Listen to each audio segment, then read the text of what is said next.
secara fundamental dicirikan oleh 3 pilar: kelembagaan, kepemilikan pribadi atau korporat atas alat-alat produksi termasuk modal fisik yang didorong oleh motif keuntungan atau alokasi sumber daya yang ditentukan oleh mekanisme pasar yang didorong oleh persaingan kompetisi.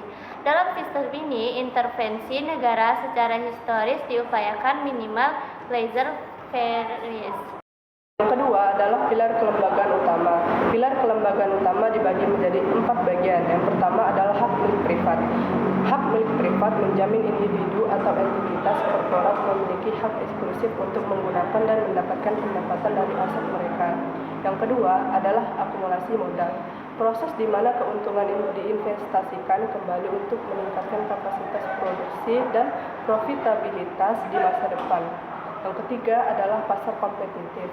Pasar berfungsi sebagai mekanisme utama untuk menetapkan harga dan mengalokasikan barang dan faktor produksi dengan harga yang berfungsi sebagai sinyal efisiensi dan kelangkaan.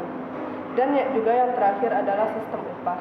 Sebagian besar individu berpartisipasi dalam ekonomi sebagai tenaga kerja yang menjual kemampuan kerja labor power di pasar, menerima upah sebagai imbalan. Yang ketiga, latar belakang sejarah. Asal mula kapitalisme modern dimulai di Eropa Barat pasca feodal. Transisi dari merkantilisme setelah periode merkantilisme abad ke-16 hingga ke-18 yang didominasi oleh negara dan akumulasi emas melalui perdagangan dan kolonisasi. Terjadi pergeseran revolusi industri abad ke-18. Inovasi teknologi, terutama mesin uap, memungkinkan produksi massal terpusat di pabrik ini, mempercepat pemisahan kepemilikan modal dari tenaga kerja, menciptakan basis struktural untuk pembagian kelas borjuis atau pemilik modal dan proletariat atau pekerja upahan.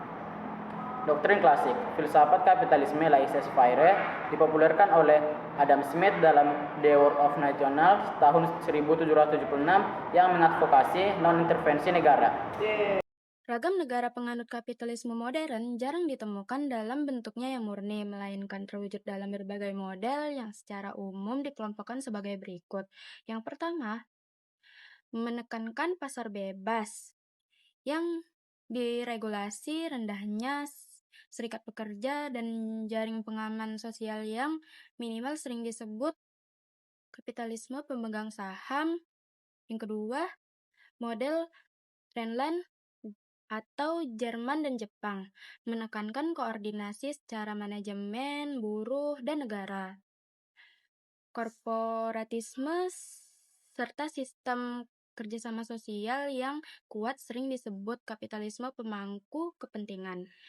Nah, yang ketiga, menggabungkan pasar bebas terbuka dengan tingkat redistribusi pendapatan yang tinggi dan jaminan sosial yang universal, sering disebut kapitalisme pasar sosial. Terima kasih.